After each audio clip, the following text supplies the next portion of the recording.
After visiting Nanzen-ji temple, we wanted something a little quieter, so we came to the Hojo Garden and slowed down for a bit. The moment we stepped into this area, everything felt more peaceful. You take your shoes off, walk onto the wooden floors, and it already feels like a different pace compared to the busy streets outside. The garden here is a dry landscape Zen style, so it is not about bright flowers or lots of color.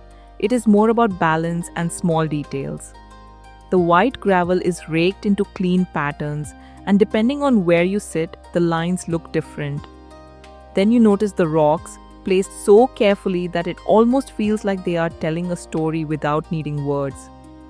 There are also small patches of moss and greenery that break up the space in a really natural way. We sat on the wooden veranda for a few minutes and just took it in.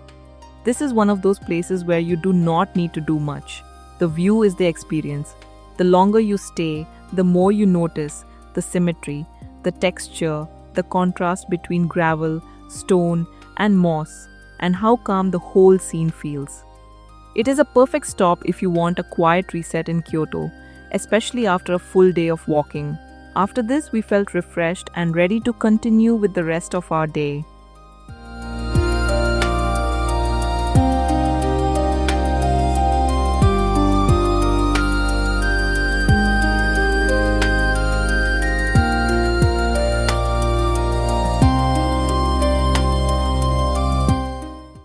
We just visited the Hojo Garden.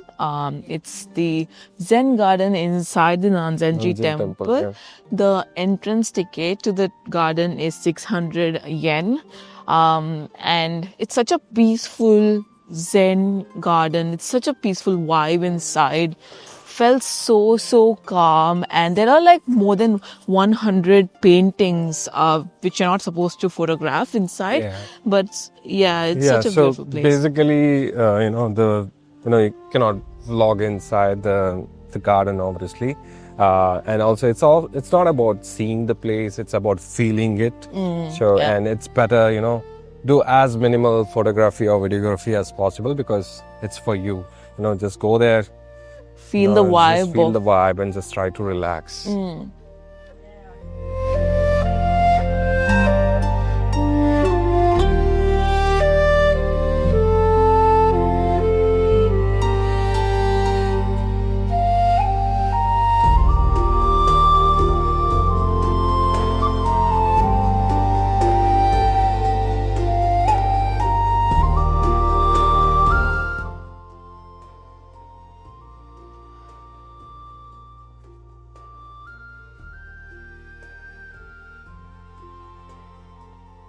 So nice.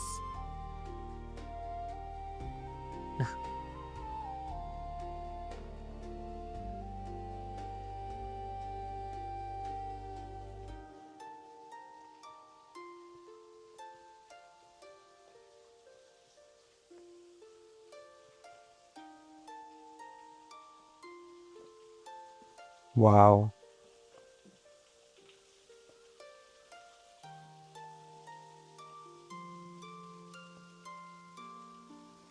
Wow, so beautiful, no? Oh.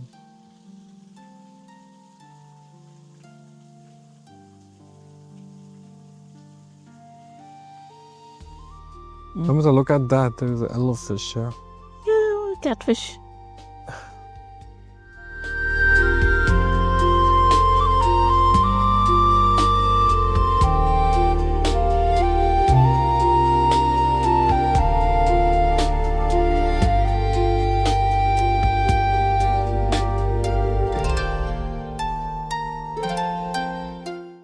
The next stop was the Tenjuan Garden, and it felt like a really nice change of pace after Hojo Garden. The moment we walked in, everything felt more sheltered, with tall trees around us and moss covering so many of the stones and paths.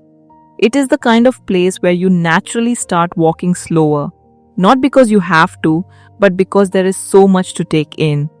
The pond area was our favorite. The water was so still that you could see clear reflections of the trees and branches above, and it made the whole garden feel even more peaceful. We also noticed fish gliding through the pond, and it was surprisingly relaxing to just stand there and watch them move through the water. Around the pond, there are stone lanterns, mossy rocks, and little corners where you can stop for a moment and take in the view from a different angle. There are stepping stones across parts of the pond, so you end up taking each step slowly and really noticing the view around you. As we kept walking, the scenery kept changing in small ways. Sometimes it was the water and reflections that stood out. Sometimes it was the bright green moss, and sometimes it was the bamboo and trees framing the path. It is a simple walk through the garden, but it feels really calming.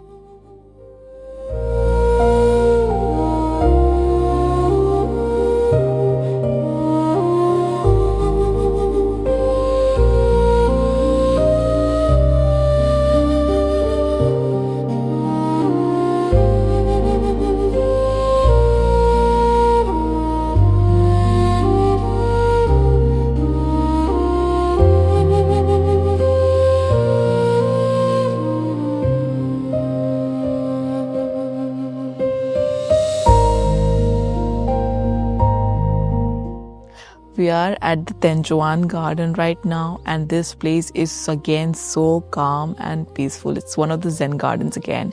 Yeah. And the entrance fee is 500 yen per person. And it is just next to the Sanman gate Yeah. of the Nanzen-ji temple. So you cannot miss it. Simple as that. It's just next to that gate. Yeah. And this place has ponds and so much of greenery in this area.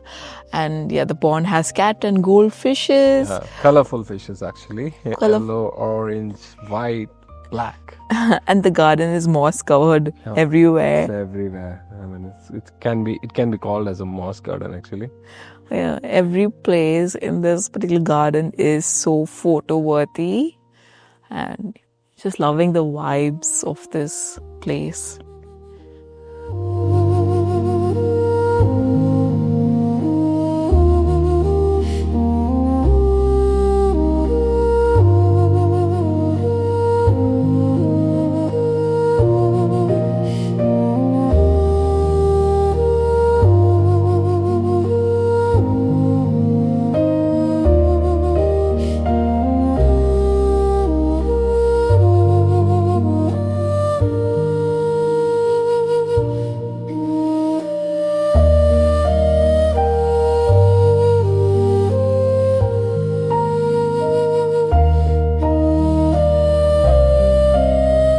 Our next stop was Heian Shrine, and we decided to walk there. On the way, we came across another beautiful cherry blossom spot that Kyoto is really famous for, Keage Incline. At first, it just looks like an old set of tracks, but there is a lot of history behind it. This used to be an inclined railway system built as part of the Lake Biwa Canal, and it was used to move boats up and down the slope between two canal reservoirs without unloading the cargo. Today, it is no longer in use, and it has become a walking path, especially popular in spring when the cherry trees on both sides bloom and the whole stretch turns into a long tunnel of blossoms. Even if you did not plan to stop here, it is one of those places where you naturally slow down because the view is just so nice.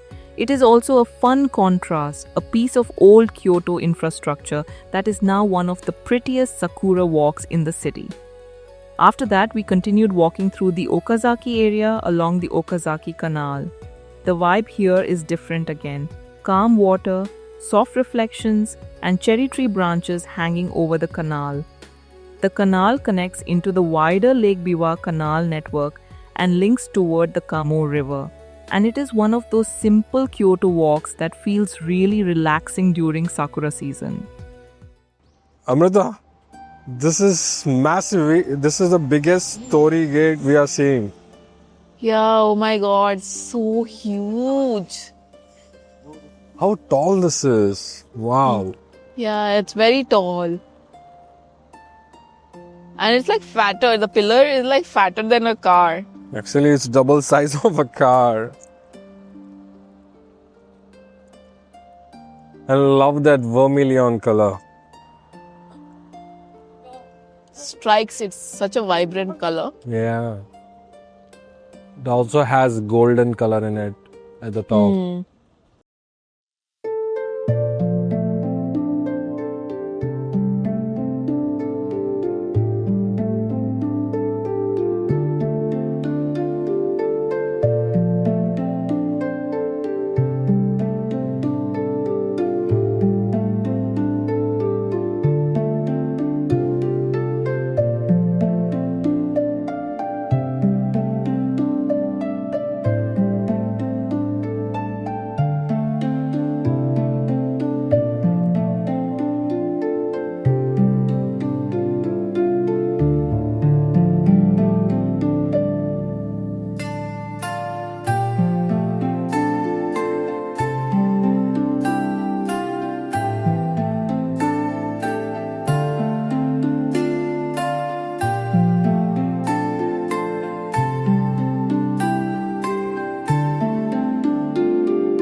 We've just entered the Heian Shrine, and unfortunately there's a renovation work going on.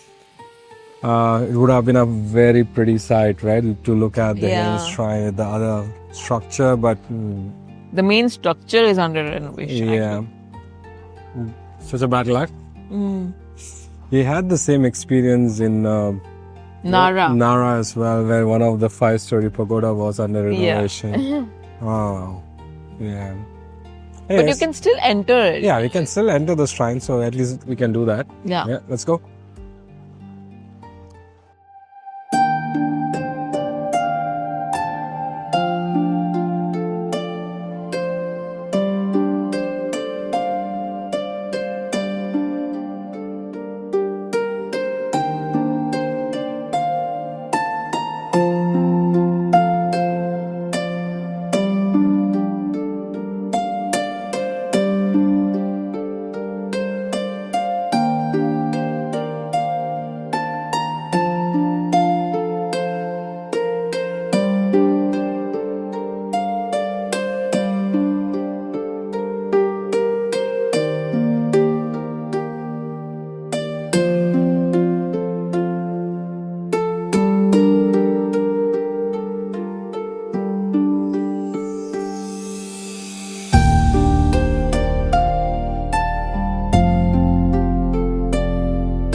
We just visited the Heian Shrine. It looks so beautiful. Obviously, you cannot do videography or photography inside. So we just went in and it came out. The entire area is so huge, and more than a shrine, it looks like a palace. And obviously, because it is a scaled down version of the replica of the Kyoto's Imperial Palace. Yeah. And this particular shrine was established in 1895 to commemorate the 1100th anniversary of Kyoto becoming Japan's capital. And it was actually, dedicated to the two emperors, Kanmu and Komei. Yeah. Again, this particular shrine also has a Japanese garden. It has a Japanese garden, and it's known for its weeping cherry blossom trees. That's my favorite of all the cherry blossom trees. And it also has one of the tallest torii gate. These are the two highlights. Yeah, it has the tallest torii gate, 24.2 meters tall and 33.9 meters wide. And it is one of the tallest ones we have seen so far in Japan. Yeah. Yeah. Again, we walked from Nanzen-ji temple to the Heian Shrine. It's a 15 to 20 minutes walk. Again, in Japan, you need to walk a lot. We have been walking at least on an average 15 to 20,000 on a daily basis. So be prepared for that.